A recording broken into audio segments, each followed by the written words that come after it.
Ibu, bapak, saudara-saudara, kalau kita mempelajari ajaran Buddha, satu hal yang sangat penting yang harus dimiliki oleh umat Buddha, yaitu mempunyai pandangan yang benar. Mempunyai pandangan benar atau samaditi ini satu hal yang sangat penting. Karena cara pandang seseorang terhadap sesuatu akan menentukan bagaimana orang itu berperilaku atau berbuat, baik melalui jasmani maupun ucapan, serta mempengaruhi cara orang itu berpikir. Jadi sebagai umat Buddha, kita harus memiliki pandangan yang benar. Bagaimana caranya mempunyai pandangan yang benar? Seperti yang saudara lakukan pada saat ini, datang ke wihara, datang ke tempat ini untuk mendengarkan Dhamma. Ini salah satu cara untuk memiliki pandangan yang benar. Jadi tanpa pandangan benar, maka orang akan mempunyai perilaku yang salah. Berbuat yang salah bisa muncul. Oleh karena itu, kita harus mengerti. Di dalam ajaran Buddha, Guru Agung kita mengajarkan kepada kita penderitaan yang muncul di dalam kehidupan seseorang itu tidak datang dari luar. Lantas kalau tidak datang dari luar, datangnya dari mana? Penderitaan yang muncul yang dihadapi oleh orang tersebut. Kalau tidak datang dari luar, tentu penderitaan itu muncul dari bagaimana orang itu memandang sesuatu. Satu kejadian yang sama, kalau cara pandangnya berbeda, hasilnya juga berbeda. Sebagai contoh, dulu waktu kita sekolah, ya, kalau bel pagi hari rasanya malas, begitu, mau belajar lagi. Apalagi kalau pelajarannya yang tidak kita sukai. Kalau dengar bunyi bel masuk kelas, rasanya bagaimana begitu? Betul tidak? Tapi kalau ketika sudah sore atau jam pelajaran berakhir, belnya berbunyi, apakah perasaannya sama? Tentu kita akan gembira ketika kita mendengar bel akhir dari pelajaran. Padahal bel yang berbunyi adalah bel yang sama. Kenapa yang pertama tadi kita rasanya tidak bahagia, mau belajar lagi. Tapi kalau bel begitu pulang pelajaran atau bel istirahat, kita menyambutnya dengan gembira. Itu muncul perbedaan karena terjadi dari cara pandang orang itu. Jadi apapun masalah di dalam kehidupan, itu muncul dari dalam, bukan dari luar. Orang yang mempunyai cara pandang seperti ini berarti dia mempunyai cara pandang yang benar. Kalau tidak mempunyai cara pandang yang benar, berarti cara pandangnya salah. Nah, ini penting kita sebagai umat Buddha. Kalau kita sudah mengerti ini, ada sikap menyalahkan orang lain tidak? Terhadap apa yang terjadi pada diri kita? Tentu kita tidak menyalahkan orang lain.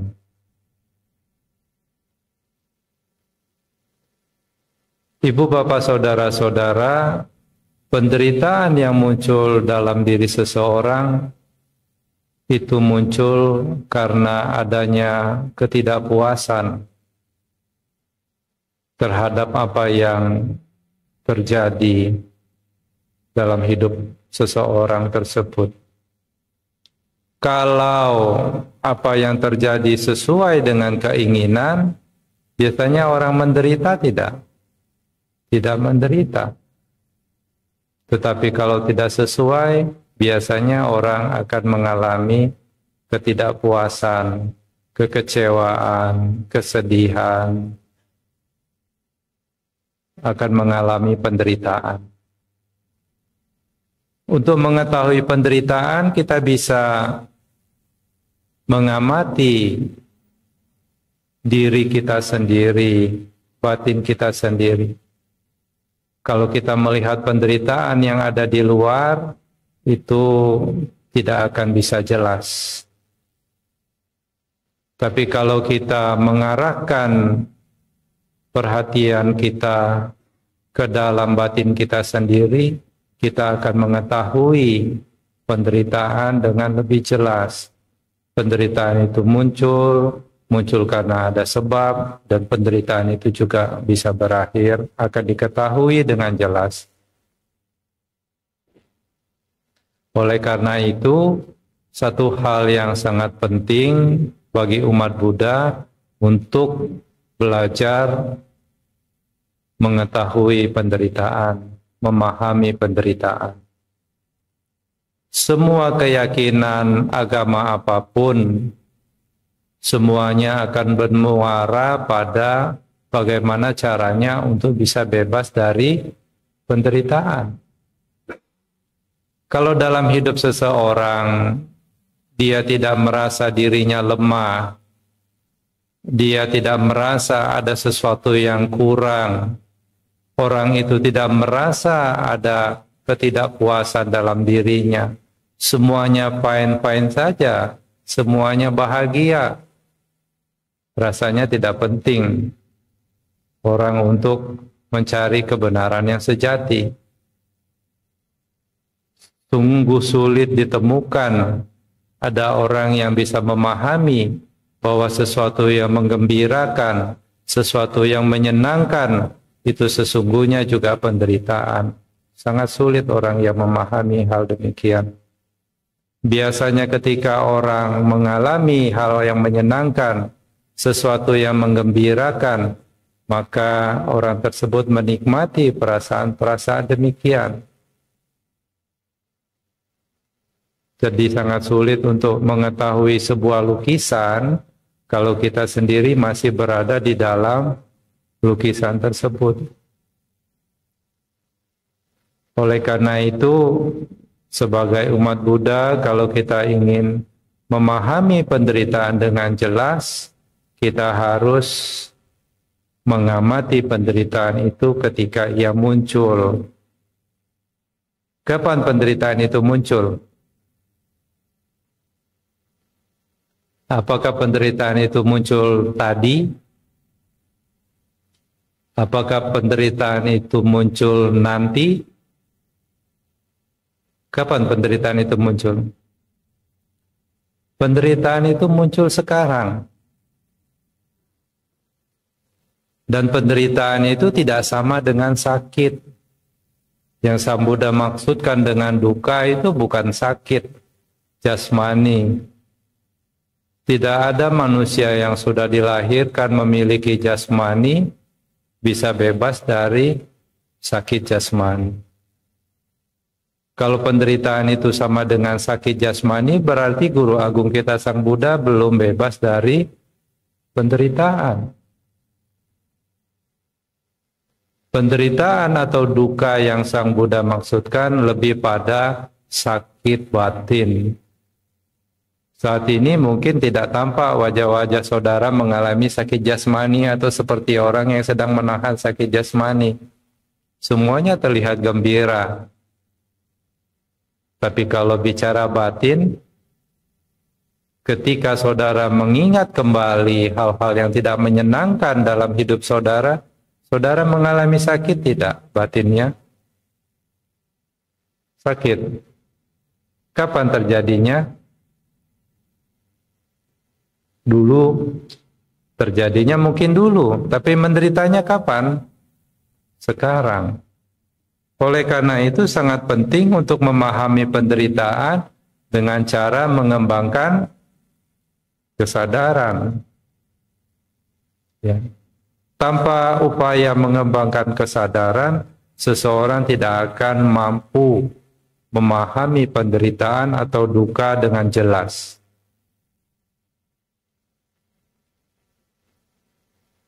Jadi kuncinya mengembangkan kesadaran agar kita mampu memahami penderitaan itu apa.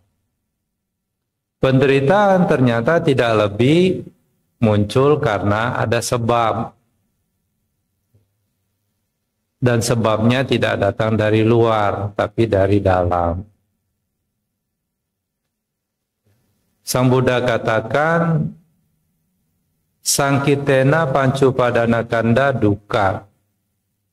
Singkatnya, kemelekatan kita kepada pancakanda adalah penderitaan. Jadi sebab dari penderitaan adalah kemelekatan kita kepada pancakanda. Apa itu pancakanda? Kemelekatan kepada rupa kanda, yaitu jasmani. Ketika seseorang mengharapkan jasmaninya selalu sehat, bisa selalu sehat. Kalau dia mengharapkan jasmaninya selalu sehat dan ketika mengalami sakit, dia tidak bisa menerima sakit yang muncul, maka dia menderita. Ketika dia melekat kepada perasaan yang menyenangkan saja yang muncul, maka penderitaan muncul. Ketika dia melekat kepada persepsi yang baik saja yang bisa muncul, menderita. Jadi kemelekatan kita kepada apapun yang berkaitan dengan pancakanda akan berpotensi menjadi penderitaan. Nah, sekarang kita sudah tahu sebab dari penderitaan. Sebab dari penderitaan apa? Kemelekatan. Ada yang sudah bebas dari kemelekatan di sini? Kalau sudah terbebas, bisa mengajarkan bagaimana caranya supaya bisa bebas. Kemelekatan ini bisa muncul karena orang memberikan nilai-nilai yang baik, nilai-nilai yang bagus, nilai-nilai yang tinggi. Semakin seseorang mempersepsikan sesuatu sebagai baik, sebagai bagus, semakin tinggi, sebagai mulia, tanpa pengertian yang benar, maka potensi kemelekatan akan muncul. Ketika orang mempersepsikan ini sebagai bagus, sebagai indah, sebagai enak, kira-kira perasaan apa yang muncul? Perasaan menyenangkan. Sebagai contoh ketika kita makan, lidah kita kontak dengan cita rasa. Wah, ini enak. Perasaan apa yang muncul? Menyenangkan. Ketika kita menerima, menyambut perasaan yang menyenangkan yang telah muncul di dalam batin kita, kita bergembira di situ, itulah satu bentuk kemelekatan. Dan kalau kita menikmati perasaan enak karena lidah kontak dengan cita rasa, kita gembira di situ, itu ada bahaya yang menanti. Jadi salah satu cara yang lain untuk bisa mengurangi kemelekatan, belajar untuk memahami bahaya dari apapun yang kita lekati. Apa bahaya dari apapun yang kita lekati? Apa bahayanya? Misalnya cita rasa. Ketika kontak lidah dengan cita rasa, ini enak, kita persepsikan, maka kita gembira, kita menyambut, kita menikmati. Ada bahaya dari kesenangan demikian. Apa bahayanya? Apakah perasaan itu berubah atau tidak berubah? Perasaan apapun, baik yang menyenangkan maupun tidak menyenangkan, berubah atau tidak berubah? Selalu berubah. Bagaimana mungkin kalau kita ingin bebas dari penderitaan, menggantungkan kepada sesuatu yang terus berubah? Itulah bahayanya. Apapun itu yang menyenangkan akan mengalami perubahan. Dengan merenungkan bahaya-bahaya dari kesenangan-kesenangan, terutama kesenangan indria yang demikian, yang terus berubah, maka secara psikologis, secara batin orang akan berkurang kemelekatannya. Jadi ini cara kedua untuk mengurangi kemelekatan. Ya. Apalagi yang tidak berubah, kira-kira ada tidak yang tidak berubah? Tentu tidak ada. Ya. Bagaimana dengan jasmani? Apakah jasmani berubah atau tidak berubah? Jasmani berubah. Seiring berjalannya waktu, jasmani kita menjadi tambah kuat, menjadi tambah lemah tentunya. Jasmani kita semakin melemah. Semakin usia bertambah, jasmani semakin melemah. Jasmani semakin melemah, satu-satu penyakit jasmani, penyakit fisik juga muncul. Mengerikan tidak? Kalau kita melekati, kita meletakkan kebahagiaan kita kepada jasmani. Mengerikan. Kenapa? Karena jasmani terus berubah. Oleh karena itu, berarti bukan tempat yang tepat untuk seseorang bisa bahagia, ingin bebas dari penderitaan kalau meletakkan kebahagiaannya, mengandalkan kebahagiaannya dari jasmani. Betul tidak? Jadi di mana landasan untuk kita meletakkan kebahagiaan yang sejati kalau jasmani ini bukan landasan yang tepat? Kenapa? Karena dia terus berubah. Ada orang setiap hari olahraga, makannya juga dipilih yang sehat-sehat. Kemudian juga makan vitamin. Tiba-tiba tidak tahu kenapa, tahu-tahu kena stroke. Ya. Kalau dulu ceritanya mungkin ada angin duduk, tiba-tiba sakit. Ini bisa terjadi tidak? Sangat bisa terjadi. Mungkin saudara pernah mengetahui hal demikian. Oleh karena itu, jasmani bukan landasan yang tepat untuk kita letakkan kebahagiaan yang sejati. Bagaimana dengan perasaan? Bisakah kita mengandalkan kebahagiaan kita dari perasaan? Kebahagiaan kita kalau kita andalkan dari perasaan, perasaan ini sangat cepat berubah. Tergantung dari persepsi kita terhadap sesuatu. Ada cerita ya, pasangan muda-mudi ya malam minggu kemudian jalan-jalan ke mall, makan bersama, kemudian nonton film. Bahagia sekali, jalan sambil gandengan tangan. Kemudian ketika ingin pulang, cowoknya itu berpapasan dengan seorang wanita. Kemudian dia melihat wanita itu dengan perhatian sungguh-sungguh, kemudian seiring wanita itu berjalan melewati, lehernya juga ikut lihat terus. Bagaimana perasaan ceweknya yang di sebelah? Lihat cowoknya, lihat cowok, cewek, pacarnya lihat cewek lain begini. Berubah tidak perasaannya? Seketika berubah, tadinya gandengan tangan, tangannya langsung dibuang tuh. Ya. Jadi satu jentikan jari perasaan kita berubah. Ada cerita lagi yang lain. Jadi ada orang sedang ngobrol berdua, tertawa-tertawa, tiba-tiba handphonenya berbunyi. Ketika handphonenya diangkat, dia mendengar sesuatu di balik suara di balik handphone itu, tiba-tiba langsung berubah. Langsung sedih. Ya. Jadi kalau kita mengandalkan kebahagiaan kita yang sejati kepada perasaan, tepat atau tidak tepat? Tentu tidak tepat.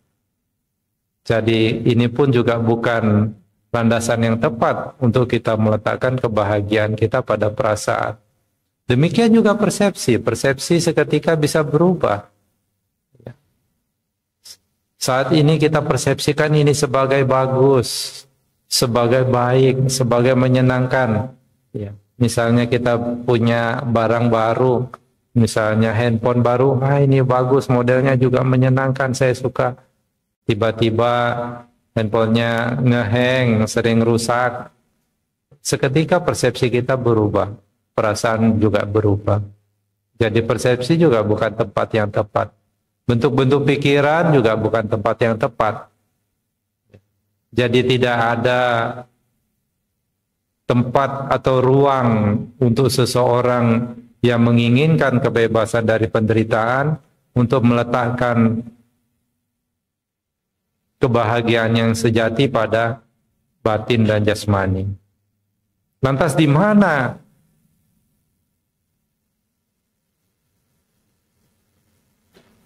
kita bisa memperoleh kebahagiaan yang sejati kalau tidak dari perasaan juga tidak, dari jasmani juga tidak? Lantas bagaimana?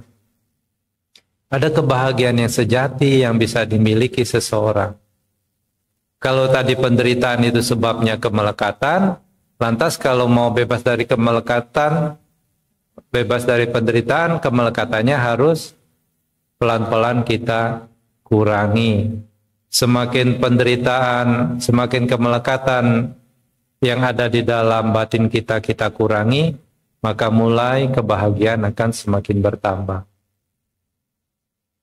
Ini semua hanya cerita, ini semua hanya teori yang harus Anda wujudkan ke dalam praktek dalam kehidupan saudara sehari-hari. Tanpa adanya praktek, apa yang saudara dengar, saudara ketahui, kalau itu tidak dipraktekkan tidak banyak manfaat. Hanya untuk dikagumi saja itu tidak banyak manfaat.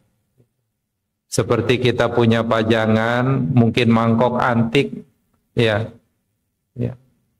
dari dinasti zaman dahulu misalnya, dan ini juga barang yang mungkin langka, juga mahal, hanya taruh di lemari tidak banyak guna.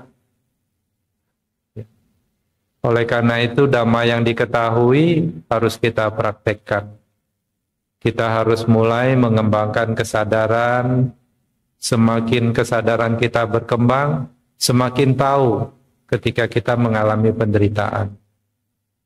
Semakin tahu penderitaan ini ada sebabnya.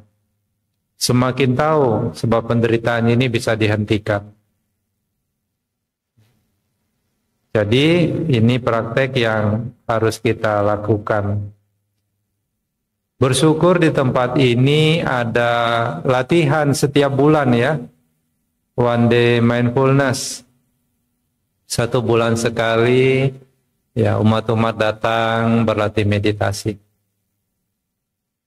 Ini satu praktek yang sangat baik untuk dilakukan sebagai umat Buddha.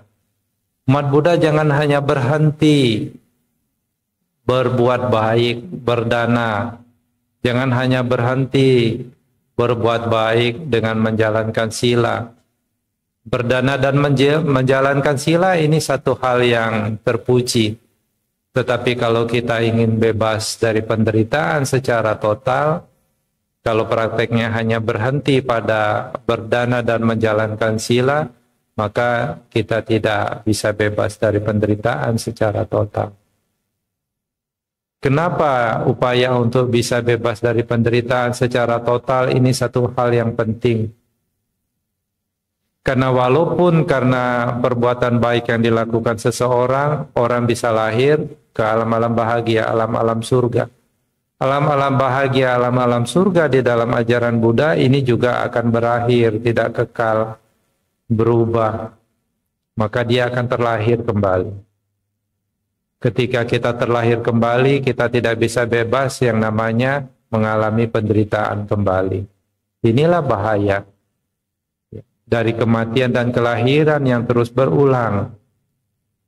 Jadi sebagai umat Buddha, tujuan kita bukan lahir di alam-alam surga.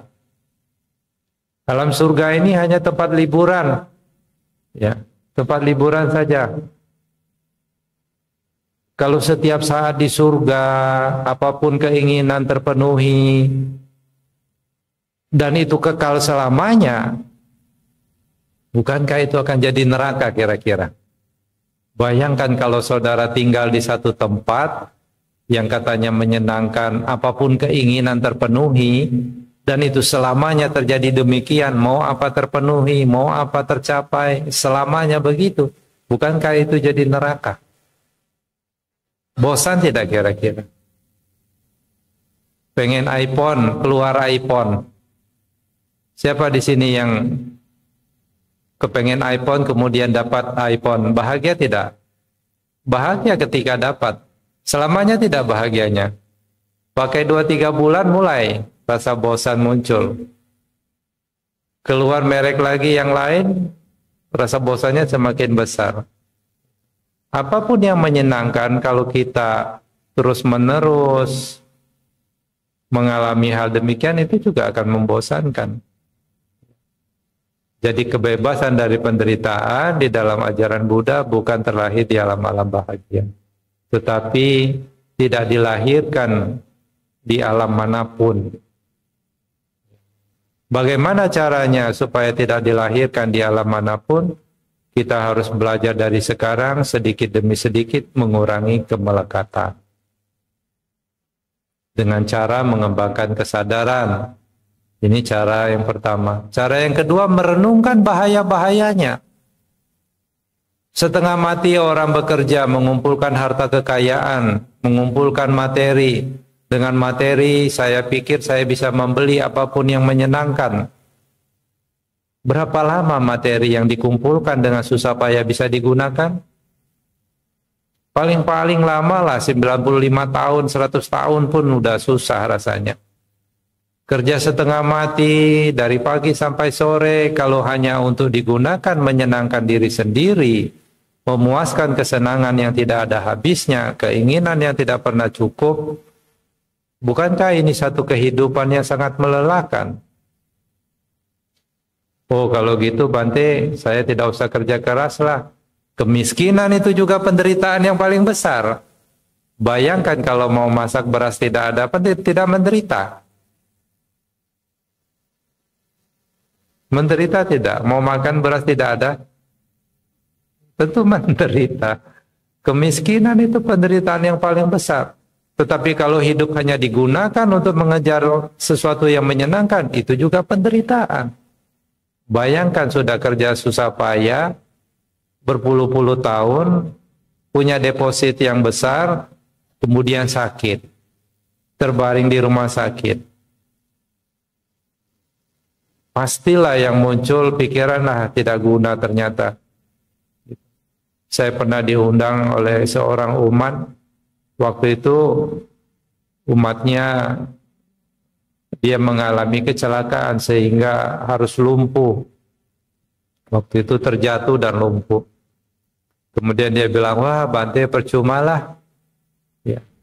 Kerja setengah mati kalau begini, itu belum terbaring di ranjang kematian. Sudah pikir percuma. Bagaimana kalau orang kerja keras setengah mati, hidupnya hanya digunakan untuk mengejar kesenangan. Ya. Materinya hanya digunakan untuk memuaskan keinginannya. Kemudian pada saat-saat terakhir, dia tidak punya ingatan akan perbuatan baik yang pernah dilakukan. Bukankah itu satu hal yang sangat menyedihkan? Oleh karena itu, ya, salah satu cara untuk kita bisa mengurangi kemelekatan yang menjadi sumber dari penderitaan ini adalah berbagi, berdana. Berdana ini tentu diajarkan oleh semua keyakinan. Agama apapun juga memuji perbuatan berdana. Sebagai umat Buddha, ya, saat ini masa katina, saat yang tepat untuk berdana. Berdana bukan hanya diberikan kepada para bhikkhu sangga. Ada orang juga yang mulia, yang luhur, yang menjadi ladang kebajikan untuk kita berikan. Perbuatan berdana harus kita lakukan. Siapa mereka? Siapa selain biku sangga? Orang tua. Kita punya orang tua, ini juga ladang yang subur untuk kita tanam jasa kebajikan. Jadi berdana kepada orang tua ini juga harus kita lakukan, mumpung orang tuanya masih ada. Gitu. Ini juga ladang yang subur. Orang yang gemar berdana batinnya akan berubah dibanding orang yang kikir. Kekikiran ini menandakan keakuan yang besar. Orang yang keakuannya besar, kekikirannya besar, akan sulit untuk berbagi.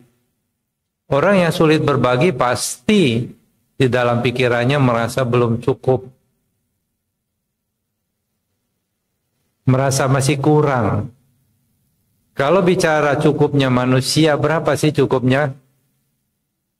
Berapa kira-kira? Cukupnya Anda ini berapa kira-kira? Cukupnya saya ini berapa? Saya Bante kalau punya tabungan 1 miliar aja, cukup saya Bante. Saya hitung-hitung bunganya sekian-sekian 4%, ya cukuplah. Tapi kalau belum punya dia bilang cukup. Tapi kalau sudah punya 1 miliar, dia mau jadikan 2 miliar tidak kalau ada kesempatan? Pak, ini ada peluang bisnis. Resikonya sangat kecil, keuntungannya besar. Kira-kira mau diambil nggak? Ah, saya sudah cukup lah. Jarang sekali ketemu orang seperti itu.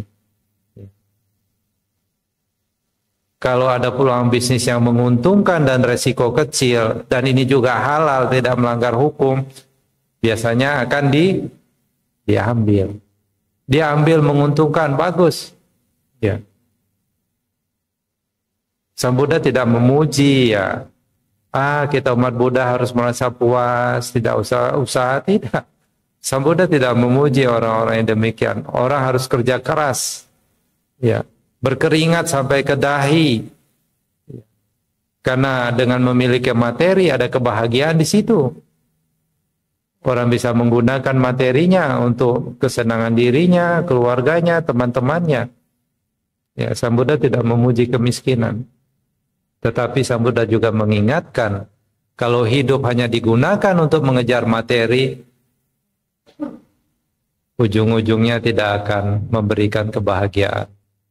Oleh karena itu, ya, belajar merasa puas, berusaha sungguh-sungguh, jangan mengikuti keserakahan yang muncul.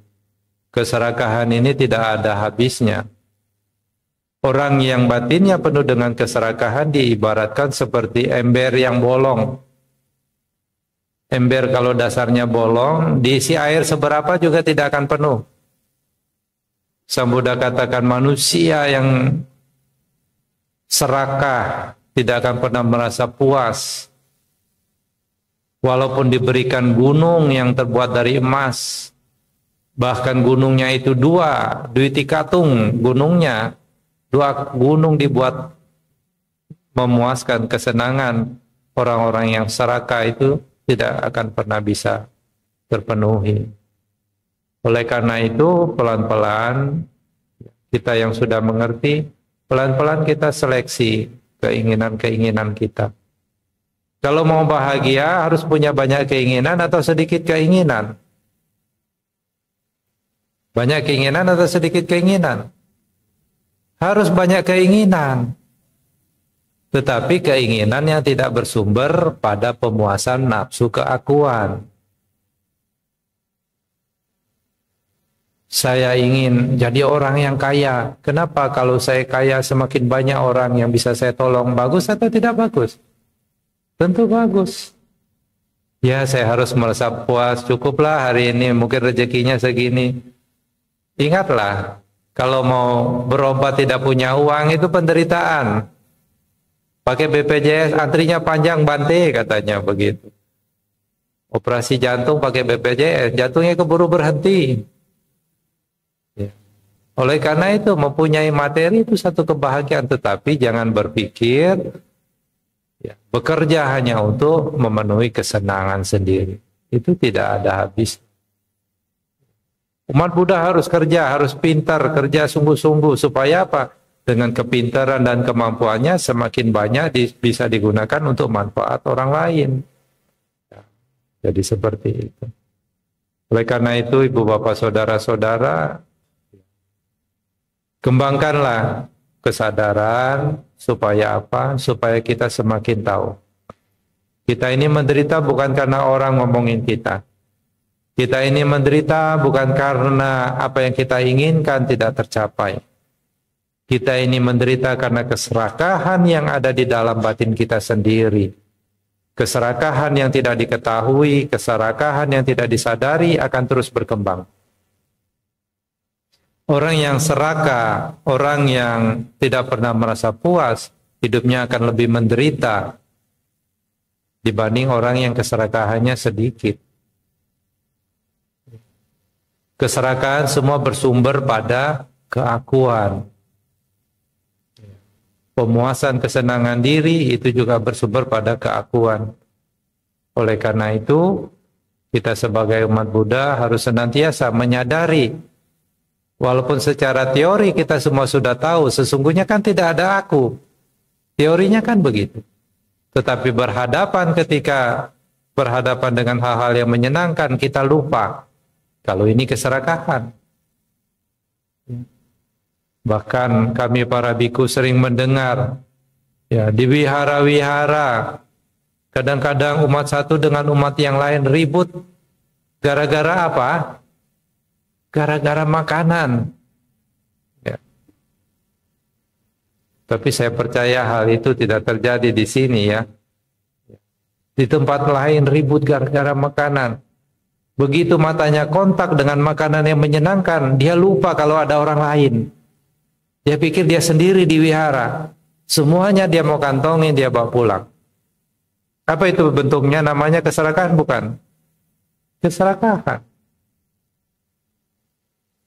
Oleh karena itu senantiasa kita harus mengembangkan kewaspadaan. Di mana saja. Di mana saja kita berada, kita harus mengembangkan keserakahan. Kapan saja kita berada, kita harus mengembangkan kesadaran. Oleh karena itu, supaya kesadaran kita selalu ada di setiap waktu, apa yang harus kita lakukan? Sering-seringlah bertanya, sekarang apa yang sedang saya pikirkan? Sekarang apa yang sedang saya rasakan? Sekarang apa yang sedang saya lakukan? Semakin sering kita bertanya kepada diri kita hal-hal demikian, maka kesadaran akan selalu hadir pada masa present moment, masa sekarang. Kalau ini keserakahan, tinggalkanlah. Tidak ada orang yang hidupnya bisa bahagia, apalagi bisa bebas dari penderitaan, kalau batinnya dipenuhi dengan keserakahan.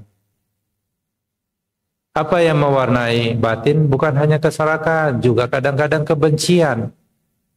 Keinginan tidak tercapai, tidak sesuai dengan rencana, maka kebencian bisa muncul. Apakah dalam hidup kita hanya keinginan yang kita harapkan saja yang akan terjadi? Tentu tidak. Kalau orang berpikir hanya keinginan yang dia harapkan saja yang hanya terjadi, berarti orang itu sedang bermimpi. Bukankah satu hal yang biasa ketika kita menjalani kehidupan ini, ada kalanya keinginan itu terwujud, ada kalanya tidak terwujud? Bukankah ini satu hal yang biasa? Belajarlah melihat apapun yang tidak sesuai, apapun yang terjadi, ini sebagai hal yang biasa. Sehingga kebencian tidak berkembang. Batin yang dipenuhi kebencian tentu tidak akan membahagiakan. Dan kebencian yang terus berkembang ini sangat bahaya. Kebencian yang terus berkembang ini akan menjadi satu kebiasaan. Dan sangat mengerikan ketika orang meninggal dengan pikiran-pikiran yang membenci. Ketika orang pikirannya membenci, itu bahagia tidak dia? Tentu tidak bahagia. Ketika orang meninggal dengan pikiran yang tidak bahagia, maka dia bisa lahir ke alam-alam yang menderita. Karena di dalam ajaran Buddha ada hukum yang namanya hukum kesamaan. Orang yang suka hobinya sepak bola nanti dia akan bergaul akrab dengan orang-orang yang hobi yang sama. Tukang minum gaulnya sama tukang minum. Kalau kita ingin lahir di alam bahagia, maka kondisi pikiran terakhir juga harus bahagia. Maka itu cocok. Kalau kondisi pikiran terakhir tidak bahagia, membenci, marah, maka kita bisa lahir di alam-alam yang tidak bahagia. Jadi ini harus kita pahami. Oleh karena itu ibu bapak saudara-saudara, sebagai umat Buddha kita harus mengerti betul apa yang Guru Agung kita telah sampaikan. Penderitaan kita muncul dari dalam diri kita sendiri, tidak datang dari luar. Ini kita harus betul-betul yakini. Agar keyakinan kita kuat, lihatlah ke dalam diri kita sendiri. Alamilah penderitaan yang muncul, selidikilah.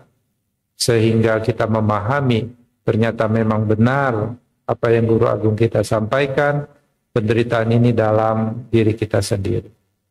Sang Buddha katakan dari tubuh yang tidak lebih dari 2 depa ini penderitaan muncul. Karena munculnya di situ, untuk mengakhirinya pun kita harus mulai dari dalam. Setelah sebab dari penderitaan yaitu kemelekatan bisa kita singkirkan, maka selebihnya hidup kita akan bahagia. Orang yang sudah membebaskan dirinya dari semua keterikatan, maka tidak ada lagi kesedihan, ratapan, dan lain sebagainya. Inilah tujuan kita sebagai umat Buddha. Bebas dari penderitaan secara total, mencapai nibbana. Kapan? Sekarang. Di kehidupan ini. Kalau tunggu mati, ya tidak ada yang mati cerita tentang nibbana. Kita bisa mencapai nibbana sekarang. Oleh karena itu, bersyukur kita sebagai umat Buddha karena kita sudah mengetahui ajaran kebenaran yang sejati ini. Sang Buddha katakan, durlaba sadama sawanang. Tidak mudah untuk memperoleh ajaran kebenaran yang sejati seperti ini.